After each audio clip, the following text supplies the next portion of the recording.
Muy buenas tardes, profesor José Luis Nocopomahuiza, compañeras todas. Vamos a continuar con el taller número 1 de referencias anatómicas con vista posterior.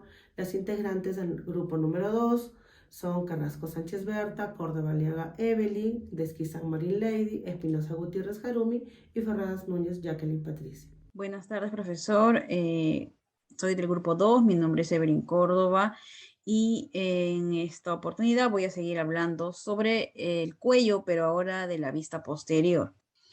Primero vamos a hablar sobre el hueso occipital. Este es un hueso impar, central plano y simétrico del cráneo que constituye la parte posterior e inferior y media del cráneo. Colabora con la formación tanto de la base como de la bóveda craneal. Se ubica en la parte de atrás de la cabeza, más o menos en la parte de aquí, toda esta parte de acá atrás. Es cóncavo hacia arriba y adelante y convexo hacia abajo y atrás. Tiene una forma irregularmente romboidal. En él se puede distinguir una cara posterior, que es la exocraneal, y una anterosuperior, que es la endocraneal. El occipital está formado por 4 partes. Tenemos la porción tabular, que es la parte de aquí arriba.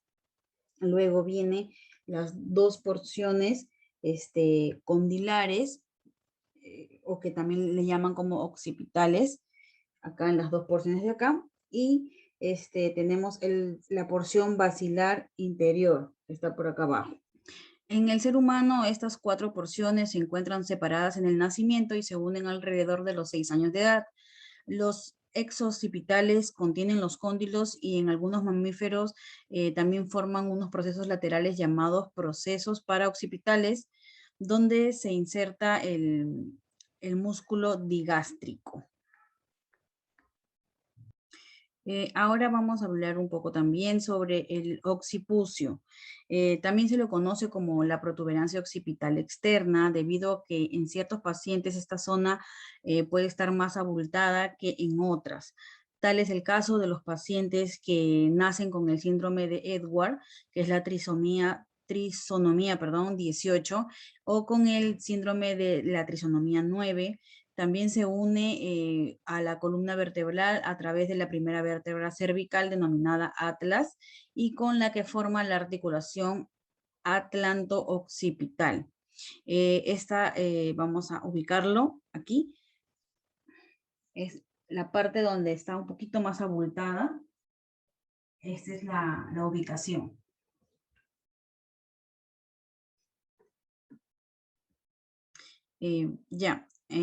Vamos a hablar ahorita sobre la apófisis espinosa de la vértebra cervicales. Esta está formada por la unión de 2 láminas. Su vértice termina en 2 tubérculos laterales. Su cara inferior está excavada con un surco. Son prominencias óseas o proyecciones que surgen de la parte posterior de las láminas de las vértebras. Estas protegen el canal medular que alberga la médula espinal, que es anterior, y en ambos lados se insertan ponentes músculos del tronco. En el caso de las vértebras cervicales, excepto el atlas, pueden ser bituberosas, es decir, pueden presentar la bifurcación. Ahorita les voy a enseñar más o menos dónde se encuentra la apófisis espinosa de las vértebras cervicales. A ver, ese empieza desde aquí hasta donde empieza la C7, que es donde más o menos sale protuberancia un poquito. A ver, entonces desde acá hasta acá, más o menos.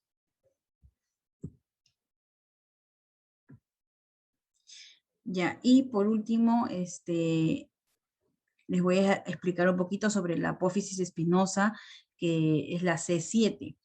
Es la 7ª vértebra cervical, también se le llama prominente y se caracteriza por su larga apófisis espinosa no bifurcada. Además, se diferencia de las otras vértebras cervicales, ya que la arteria vertebral no pasa por el foramen transverso, solo pasa por la vena vertebral.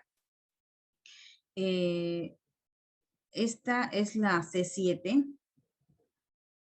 Esta es la que tiene más prominencia, está más salidito, es la que se nota más. Ahí empieza la C7. Gracias, eso sería todo. Apófisis espinosa de la séptima vértebra cervical. También se le llama prominente y se caracteriza por su larga apófisis espinosa. No bifurcada. Además, se diferencia de las otras vértebras cervicales. Escápula o omóplato. Es el hueso plano con forma triangular que se ubica en la parte posterior del tórax a nivel de las 7 primeras costillas y que conecta el húmero con la clavícula, dándole forma de lo que se conoce como cintura escapular. Acromion es una estructura del miembro superior, más específicamente de la escápula, que se encuentra situado sobre la articulación del hombro. Esta estructura produce una curva y se une con otro hueso del hombro llamado clavícula. La apófisis espinosa de las vértebras dorsales. Se usa el anglicismo procesos espinosos, son prominentes, oseadas o proyecciones que surgen de la parte posterior de las láminas de las vértebras que protegen el canal medular que albergan la médula espinal. Apófisis espinosa de la vértebra lumbar. Las vértebras lumbares son los segmentos más macizos de la columna vertebral. Tanto más voluminosas son en cuanto más bajo esté situado en la columna lumbar. El disco intervertebral es espeso, ocupando un tercio del cuerpo vertebral. Charnela dorsal lumbar. Las charnelas son zonas de la columna vertebral donde se produce un cambio de curvatura cuando nos referimos de la charnela dorsal lumbar. Hablamos de forma específica de la zona lumbar vertebral, donde se produce una transición de las vértebras dorsales de las vértebras lumbares. La charnela lumbar sacra es un punto débil de la columna vertebral, ya que se puede constatar que el cuerpo de la quinta vértebra lumbar tiene la deslizarse hacia abajo y hacia adelante, pero impide este desplazamiento las articulaciones posteriores inferiores de la quinta vértebra lumbar. Articulación sacroiliaca. Las articulaciones sacroiliacas estabilizan por medio del fuerte ligamento las articulaciones sacroiliacas, la conexión que tiene entre el hueso sacro y el hueso ilíaco. También recibe el nombre de articulación sacroiliaca. Sacro es una estructura ósea en forma de escudo que está alisada en la base de las vértebras lumbares. Está conectado a la pelvis de forma de pared pélvica posterior y fortalece y estabiliza la pelvis. Coxis es la parte más baja de la columna vertebral. Representa una cala vestigial y consta de 3 o más huesos pequeños fusionados entre 3 y 5 vértebras separadas o fusionadas constituyen el coxis. Gracias, profesor. Buen día, doctor Nauka Poma. Mi nombre es Lady Roxana Edquizán Marín y en esta oportunidad voy a explicar todo lo que es la vista posterior del miembro superior. Bueno, ahora vamos a tocar todo lo que es la estructura de la escápula o también llamado hueso omóplato. Este hueso omóplato se encuentra insertado a diversos músculos, ya sea el deltoides, el trapecio, en la espina de la misma escápula, el supraespinoso, el infraespinoso, el redondo menor, el redondo mayor y el serrato anterior. A la vez, esta escápula, o también llamado omóplato, se articula a través del acromion, del hueso acromion, con la clavícula. Esta articulación es llamada articulación acromioclavicular y hacia afuera con el húmero, que vendría a ser la articulación escápulo-humeral. Ahora vamos a hablar acerca del hueso húmero, que este hueso va a poseer 2 tubérculos. En este caso va a estar el tubérculo mayor, el tubérculo menor y en el medio el surco intertubercular. El hueso húmero en esta ocasión se va a articular proximalmente con la escápula, que vendría a ser una articulación escápulo-humeral. Y distalmente se va a articular con el hueso cubital, conformando así la articulación húmero-cubital.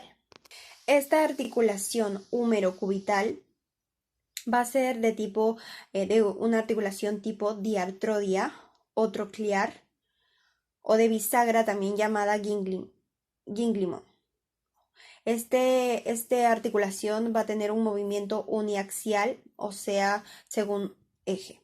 Y se va a insertar a través del radio, con el radio, llamándose así articulación húmero-radial. Ahora vamos a hablar acerca del pliegue posterior de la muñeca. La muñeca es la articulación que va a unir los segmentos 3 y 4 del miembro superior, es decir, el antebrazo y la mano.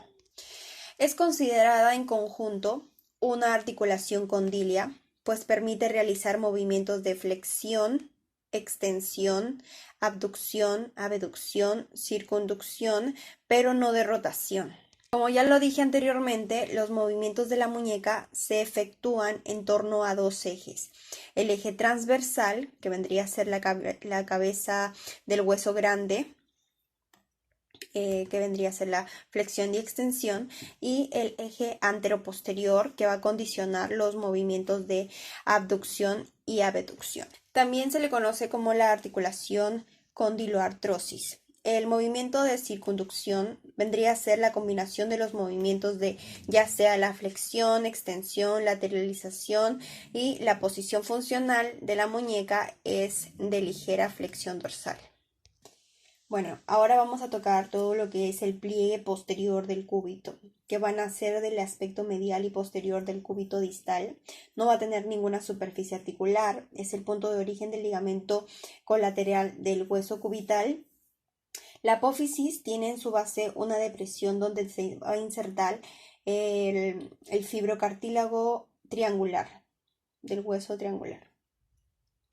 Además, bueno, ahora vamos a tocar lo que es el apófisis estiloides del radio. La apófisis estiloides del radio está situada en la parte externa de la región articular. Está situada a 1 centímetros más distal que la del cúbito. En este caso, visto por adelante y hacia atrás, la cara articular del radio es oblicua, mira al meñique hacia adentro y abajo de un ángulo de 23 a 30. Y de perfil también es oblicua, mira al pulgar adelante y abajo en un ángulo de 10 grados. Vista posterior de miembros inferiores. Tenemos las crestas ilíacas posteriores a este nivel, ya lo hemos hablado anteriormente en la vista anterior. Tenemos el surco glúteo, interglúteo. El surco interglúteo es una referencia anatómica de la parte inferior, es el espacio, es este espacio de las dos masas glúteas, Luego seguimos bajando y nos vamos a encontrar con el pliegue glúteo que está por debajo de las dos masas glúteas. Es muy importante esta referencia anatómica, sobre todo si nosotros vamos a llevar en neonatología, nos va a servir en el recién nacido poder evaluar y valorar alguna luxación de cadera o alguna discrepancia que pueda haber en este nivel, en el recién nacido. Continuamos con el isquio, que es el punto de apoyo, que es muy importante porque acá se encuentran insertados los músculos isquiotibiales. Nos sirve de referencia cuando nos sentamos. Seguimos bajando, continuamos, parte posterior de la pierna y nos encontramos con la cara posterior de la rodilla. A este hueco o rombo popliteo, que también se le conoce, que está formado por dos triángulos. El triángulo superior, que está ubicado en el muslo, y el triángulo inferior, que está ubicado en la pierna. En la parte superior se encuentran los músculos isquiotibiales y en la parte inferior nos vamos a encontrar que forman el tendón del músculo gastrocnemio o los gemelos que se unen con el músculo óleo y forman parte del tendón de Aquiles en la parte media del talón, donde se encuentra también el músculo tríceps ural. El talón es una referencia anatómica corta, donde está el hueso calcal, donde termina, se puede decir, la pierna. Continuamos con los arcos, como podemos ver en la planta del pie. Vamos a encontrar los arcos longitudinal, el arco interno, el arco anterior y el arco externo del pie. Para culminar con las referencias anatómicas de los miembros interiores, vamos a explicar los arcos. El arco anterior, que es la unión de la cabeza de los metatarsianos. Luego el arco interno, que está formado por la cara o borde interior, que forman un triángulo.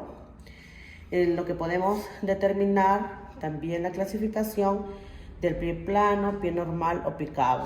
Y tenemos el arco longitudinal externo, que es el más largo y alto de la bóveda del pie. Profesor, compañeras todas, estamos combinando ambas presentaciones de tanto de vista anterior como posterior. Muchas gracias.